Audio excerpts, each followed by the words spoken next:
Liberty Nation with Tim Donner. Well, the aftermath of a frightening showdown with an aggressively hostile regional power would seem a strange time for the world's lone superpower to consider a withdrawal from the region in conflict. But paradoxically, the recent hostilities with Iran provide a teachable moment for Americans and, more importantly, an almost perfect storm of circumstances for President Trump to fulfill his fundamental campaign pledge to de-escalate and eventually end our seemingly endless military presence in the Middle East, while using America's unparalleled economic and military leverage to forge a long-sought peace deal.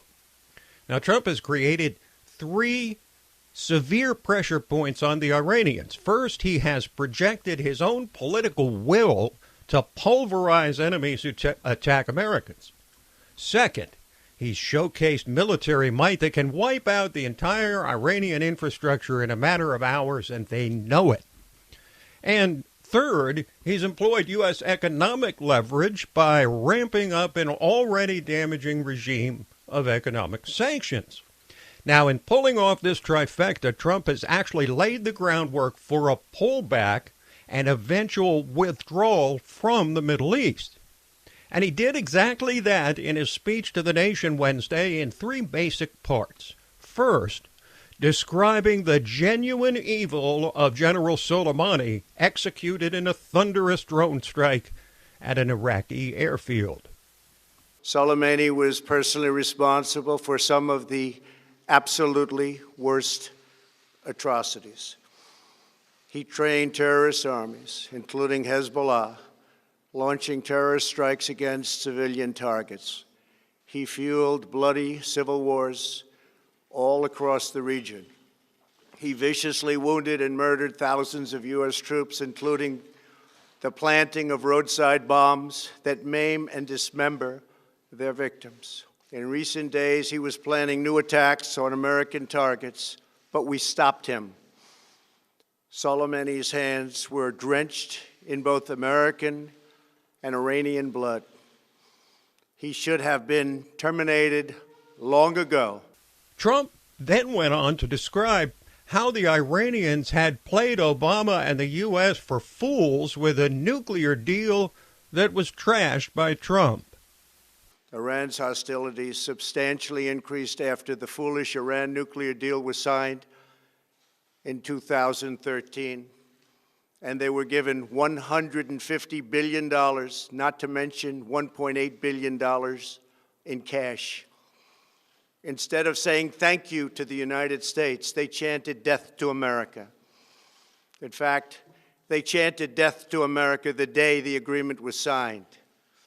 Then Iran went on a terror spree, funded by the money from the deal, and created hell in Yemen, Syria, Lebanon, Afghanistan, and Iraq.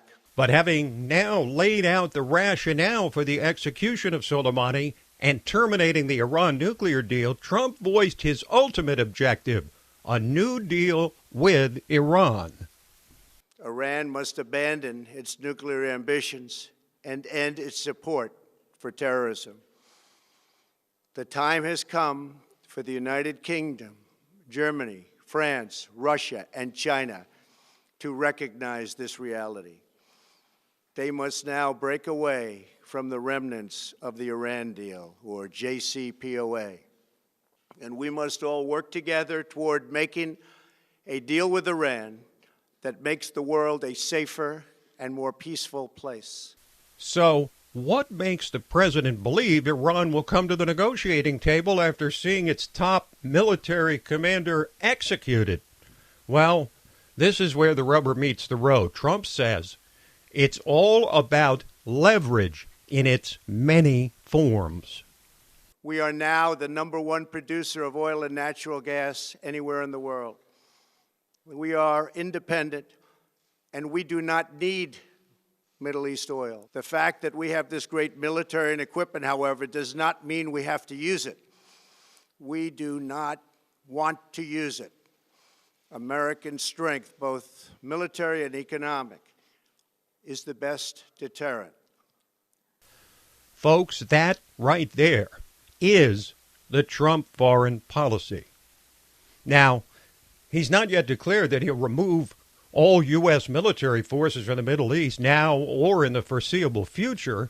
I mean, a nation, especially one with America's unique superpower stature, risks looking weak if it responds immediately to the provocations of its enemies by pulling up deeply embedded stakes and turning tail. But Americans should be asking a simple question with doubtless a complicated answer. Why are we still stationing troops in this region which has defined the word tinderbox for our entire lifetimes? The historical reason has obviously been oil. But with the stunning revolution in natural gas exploration, fracking, and Trump's wholesale deregulation of the energy industry, we no longer require Middle Eastern oil, nor a military presence to assure its uninterrupted flow.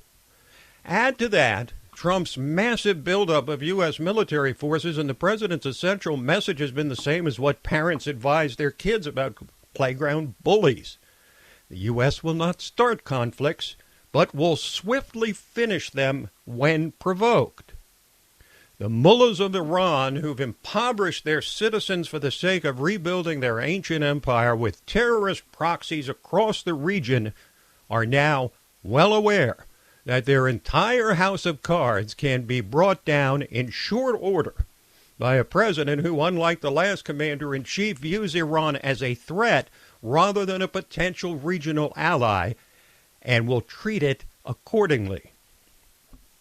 Preventing the spread of Iranian influence would require a permanent American military presence throughout the region.